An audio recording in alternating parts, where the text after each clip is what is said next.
Johnny Dollar. This is Harvey Weller at Tri-Eastern Indemnity Associates here in New York. I think I know what you're calling about, Mr. Weller. You do? Little matter of $100,000 in diamonds that disappeared from McDilby's jewelry outfit down your way. Yes. Just got the word over the radio. Well, tell me, are you free to work on it? Have you thought of what my commission on that stuff will be if I manage to recover it for you? No, I hadn't, but now let me see. All right, you figure it out while I grab a plane.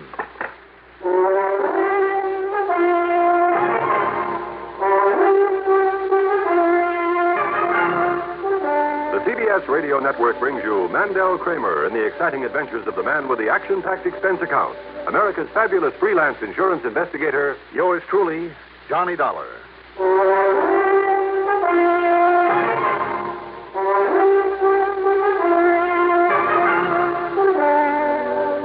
Expense account submitted by Special Investigator Johnny Dollar to Tri-Eastern Indemnity Associates, New York City office. Following is an account of expenses incurred during my investigation of the hot chocolates matter. Expense account item 1, $16.45. Taxi to Bradley Field in a plane to New York's Idlewild. Item 2, $5.20 for a cab to McDilby's House of Jewels on Madison near 57th. A sign on the door said closed, so I walked in and joined a sad-faced mob of clerks and cops. Now, just a minute, mister. Didn't you see that sign? Johnny! Hi, Randy. I might have known the indomitable Lieutenant Randolph Singer would be in charge. Yeah, here I am. But how'd you find out about it so soon? It only happened 2-3 hours ago. Ah, never underestimate the power of radio, Randy. Now, what's the plot? Well, Johnny... Here it is, Lieutenant Singer. Huh? Oh, right, Mr. McDilby. Thanks. And if we find anything else missing that is not on that list... Yeah, you be sure and let me know. I certainly shall. Here, meet Johnny Dollar. He's a special investigator. Mr. Dollar, I am very glad to see you, sir. How are you? Yeah, Johnny's a special investigator for the insurance. Yes. I know all about him. Lieutenant, Mr. Dollar, you can count on me as a great admirer of both you personally and the fine work that you do. Well, I thank you, Mr. McGilby. Now, perhaps we'll be able to get to the bottom of this. Now, if that's supposed to mean you didn't expect us to get to the bottom of it, McDilby... You heard the man, Randy. No, of course not, Lieutenant. But I am glad that Mr. Dollar is here to work with you. Oh, sure. He'll be a lot of help. If you don't get in my way. If I don't... Now, about how much do you figure the total loss, Mr. McDilby? First, I'm afraid it's close to $104,218.51 approximately. Approximately. Yeah, that's what it comes to on this list. Tell me, were there any witnesses to the robbery? Have you had any word done for Mr. McDuggan, Lieutenant? Yeah, I checked with Bellevue Hospital just before Johnny got here. And? Well, they doubt very much if the old man will pull through. Terrible. My heart is filled with grief to hear that. Who is McDuggan, Randy? The old night watchman. Whoever did this job came in just before opening time, tore him up with a .38, and then just helped himself. Aye, to approximately $104,200. Yes, you told me. Aye. How did he get in, Randy? I mean, after all, if there was a night watchman on duty. Aye, and a good one. McDuggan was not only a personal friend, but an old and very, very faithful employee. Well, there was no sign of tools on the doors or windows, Johnny, and the burglar alarm was still on, so either he somehow got hold of a key or McDuggan let him in. Somebody that McDuggan knew, then. Possibility, all right. But now it looks like he'll never be able to tell us. Terrible. Now, who came in here and found out what had happened? You, Mr. McGilby? No, sir. It was Miss Tavish, my chief clerk, who always opens up the store. Would you like to have a word with her? Later, maybe. These people here, are they all your employees? Yes, sir. Only one that's missing is Daniel Fairling, cleaning boy. Oh? Oh, don't worry, Johnny. I've already ordered a rundown on all of them and put out an APB on young Fairling. Well, you're improving, Randy. Well, thanks, pal. Now, does anybody beside you know the combination of the safe, Miss McDilby? No, sir. But the safe wasn't touched. Do you mean that you left over $100,000 worth of stuff lying around out here in the showroom? Ordinarily, no, sir. But we closed up so late last night after a special sale we were having. And was McDuggan on the job? McDuggan's in Bellevue, Right, but now listen, Johnny. I'll see you later.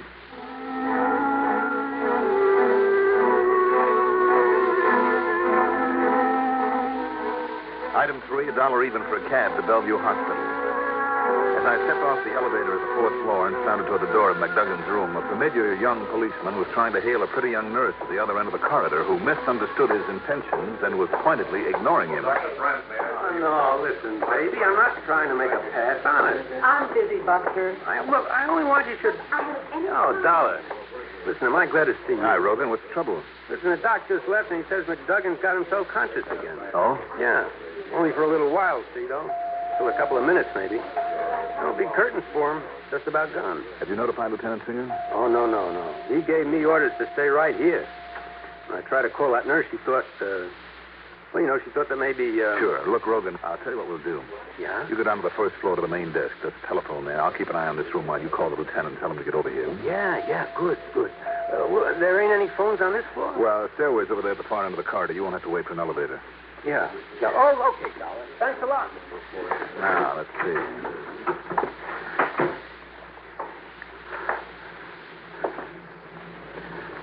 Mr. McDuggan? Mr. McDuggan, can you hear me? Ask. Yes? Ask somebody something? Who? Ask. Fairling. Fairling? Donnie Fairling. He did this to you? Ask Donnie. Mr. McDuggan. Mr. McDuggan. Nurse, get a doctor in here quickly.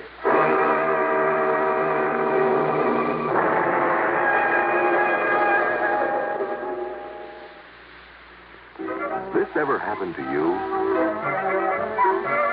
You're driving down a long highway or working late, and then monotony makes you feel drowsy. Perk up with No-Dose.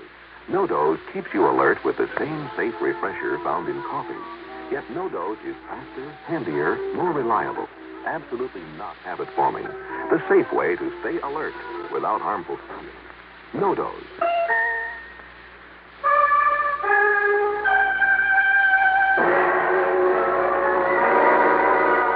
This time, I tore on down the stairs to get to one of the phone booths I'd noticed on my way in, but as I reached the second floor landing...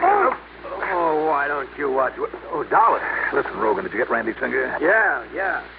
Lieutenant's coming right over, but, hey, you left old man McDougan alone? You get on back to him and hope he lives until Randy gets here. Yes, sir.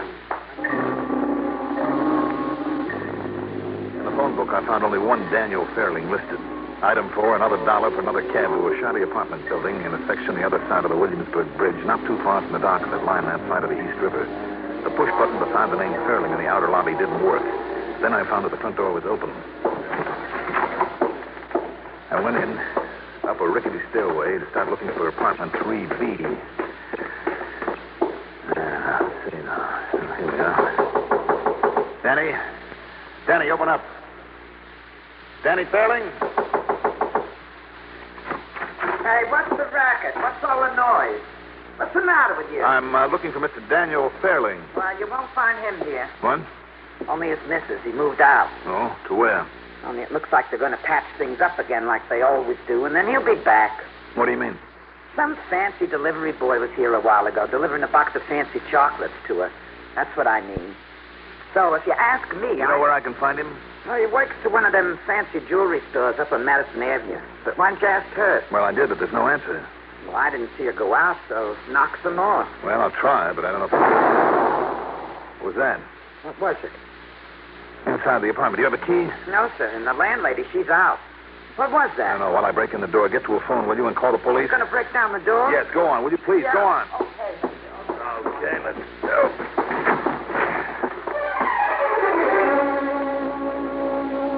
It wasn't pretty. The bomb had been inside the box of candy. It had gone off, and the Fairling woman had opened it, plastering walls, ceiling, and floor with bits of chocolate.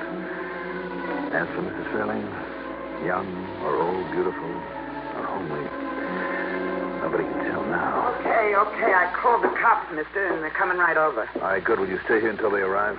Yeah, but did you find out what the... Oh, no. Oh. She was such a pretty one, too.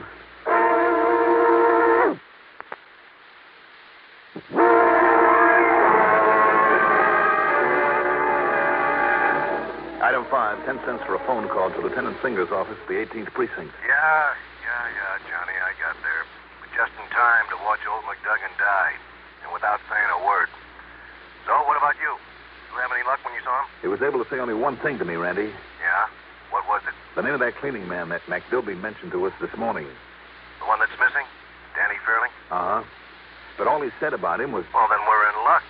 We're really in luck. Why do you say that? You hop in a cab and get on over here. Look, Randy. You'll see, Johnny, you'll see. Now, come on over here and as fast as you can. Item 6, $1.90 for a cab to the 18th Precinct headquarters. Well, I've always told you we don't waste any time around here, Johnny.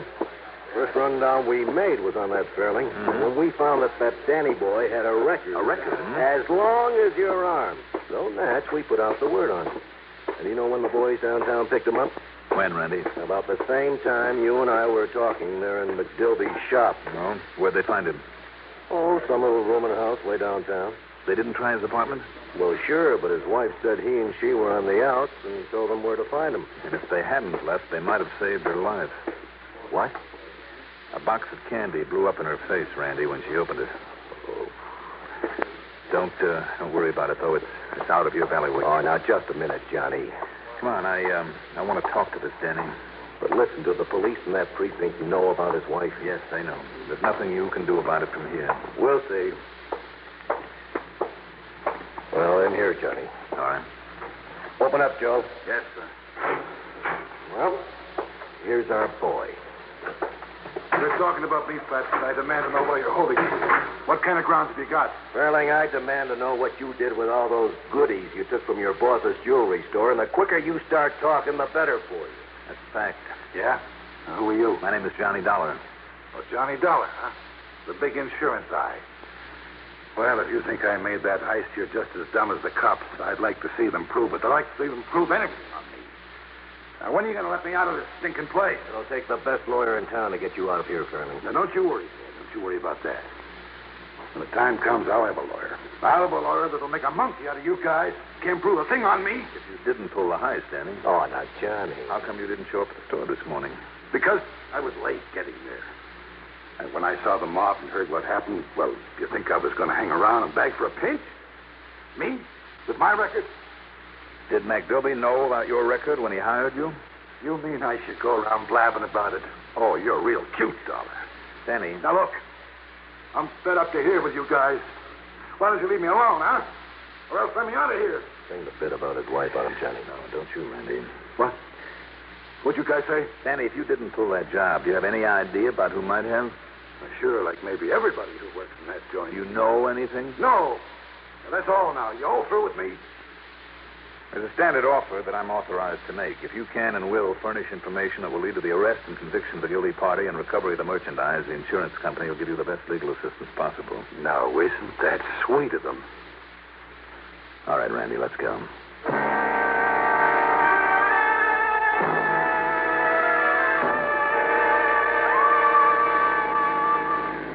So, that's the picture, Randy. Okay, Johnny, but the boys from that precinct are going to want to be asking him a lot of questions about it. Well, just don't let them know that you have him yet. Not until I have time to check this a little bit more. Yeah? Why? Because if Danny is guilty of that robbery... And the murder. Of the robbery, maybe the shock of finding out about his wife will open him up if it's used at the right time. Which is when?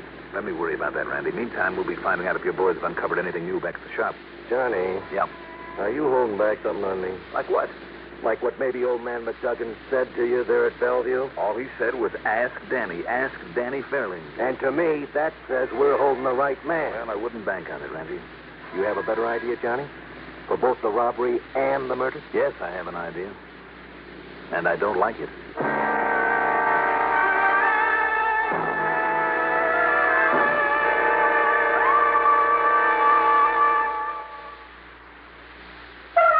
Treat your taste kindly with Kent. Treat your taste kindly with Kent. Treat your taste kindly with Kent. Smoke Kent, the micronite filter cigarette. Yes, people who want to get away from harsh, rough-tasting cigarettes know that the one to switch to is Kent. And there's a very good reason why. Kent, with the micronite filter, refines away harsh flavor, refines away rough taste, for the mildest taste of all. Yes, that's your reward for smoking Kent, the cigarette that made the filter famous. So when you want to get away from harsh, rough-tasting cigarettes, remember, the finer the filter, the milder the taste. And you'll decide to treat your taste kindly with Kent. Treat your taste kindly with Kent Smoke Kent, the micronite filter cigarette.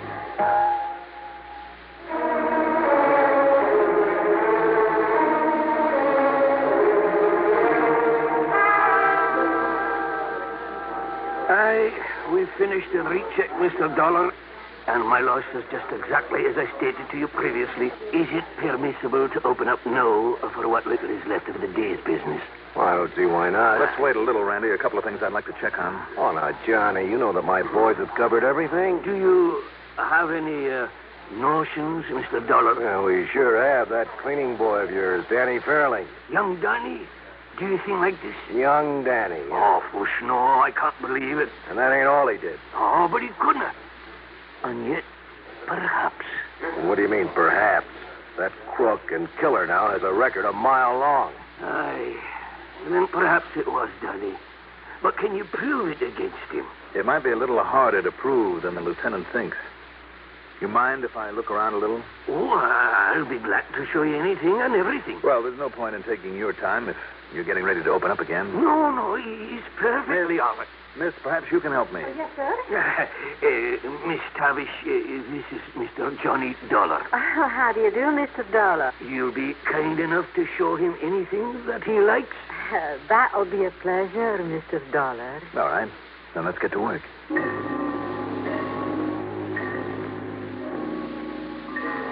I was sure that Randy's men had done a good job, but I had to follow through on this idea that was bugging me. And that meant looking for something. Anything to back it up. And then I found it.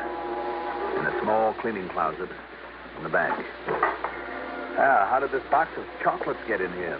Oh, well, you know, chocolates were young Danny's weakness, Mr. Dollar. They were? He simply loves to nibble on chocolate candies all day long. I see. And so whenever he'd do an errand or a special favor for one of us, we'd buy him a box of them. Those French ones are his favorite. The sort he couldn't really afford. Any address on this box? No. All right, Miss Tavish. Thank you very much. You're very welcome. You've been more help than you may realize. Well, find out anything, Johnny? Plenty. I'll see you later. Where you going? To a candy shop over on Fifth Avenue. Candy shop? Mm-hmm. Then, with your permission, Randy, I want to see Danny Fairling again. Well, sure. Alone.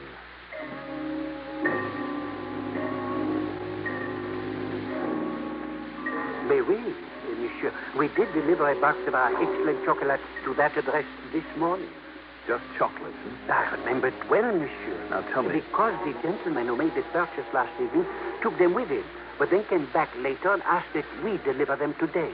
How much later? Oh, perhaps an hour. Mm-hmm. Plenty of time to open the box, take out some of the candy. Tell me this.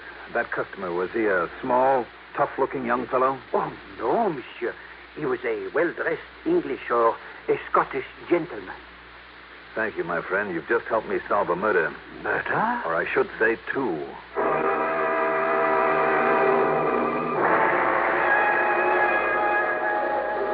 Okay, Danny.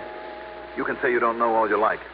But I'm convinced that McDilby himself killed McDuggan and pulled that robbery. Oh, you are, huh? Yes, I thought of that as a possibility the minute I learned the place hadn't been broken into, that it had to be somebody McDuggan knew well and let in there. And just how are you going to prove that? I'm also sure that you were part of the plan. Ah, you're not. That instead of getting there late, you got to that shop early this morning. That you saw McDilby, saw what he did. And because you knew what he was up to, you were there to give yourself a handle for some blackmail if he didn't come through for you. Because he'd told you to stay away this morning, to stay at home. That would put you on the spot, Danny, wouldn't it? Because of your record, and immediately remove any suspicion from him. Am I right, Danny? All right. Don't say it, not yet. But that was the deal, wasn't it? Neither you nor anybody else has got a thing on me. I know. I know there's no direct evidence against you, Danny, any more than there is against McDilby. That's the reason he promised that if you play along with him, he'd not only give you a cut of the loot, but make sure that you had legal help that would keep you out of the pen. Isn't that what he promised you, Danny?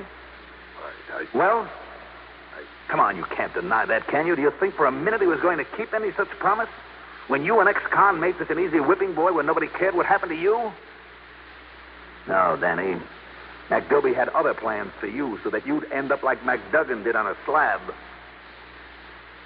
You haven't thought of that, had you? No. You're crazy, Charlie. You're crazy. Am I? Well, what about your wife, Danny? What do you mean about my wife, huh? What do you mean about her? What's a little family argument got to do with this? Maybe a lot.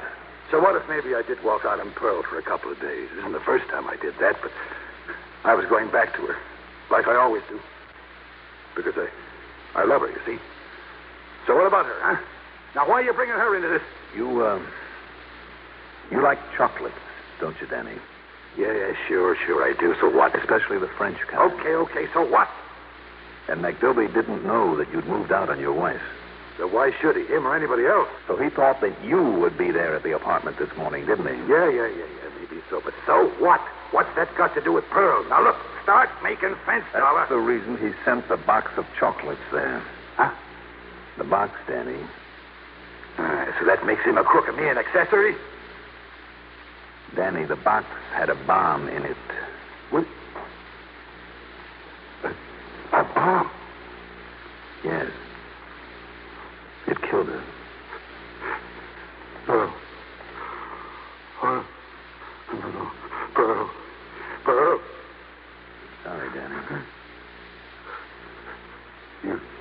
You listen to me. If the law doesn't kill him for it, Dollar, I will.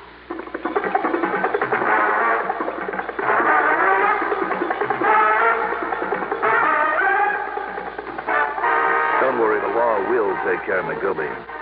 And Danny, his term will be a short one because of his testimony. And my testimony. Stunt scout total, including the ride back to Hartford, $49.35. And don't forget the commission. Yours truly, Johnny Dollar.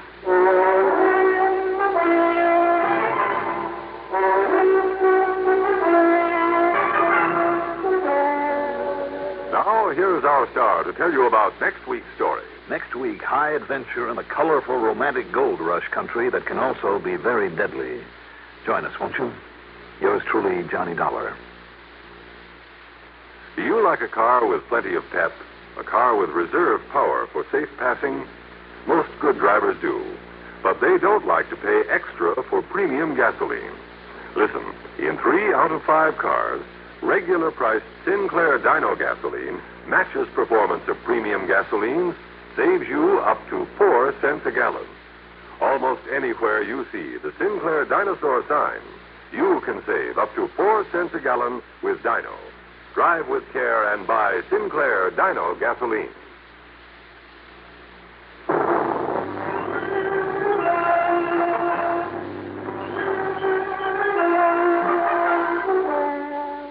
Yours truly, Johnny Dollar, is written by Jack Johnstone, produced and directed by Fred Hendrickson. Johnny Dollar is played by Mandel Kramer. Also featured in our cast were Jackson Beck, Sam Gray, Gil Mack, Bill Lipton, Guy Rep, Betty Gard, Ivor Francis, and Vicky Bola. Music supervision by Eugene Syme. Sound patterns by Walter Otto. Technical supervision, Mike Shotskas. Be sure to join us next week, same time, same station, for another exciting story of yours truly, Johnny Dollar. Art Hanna speaking.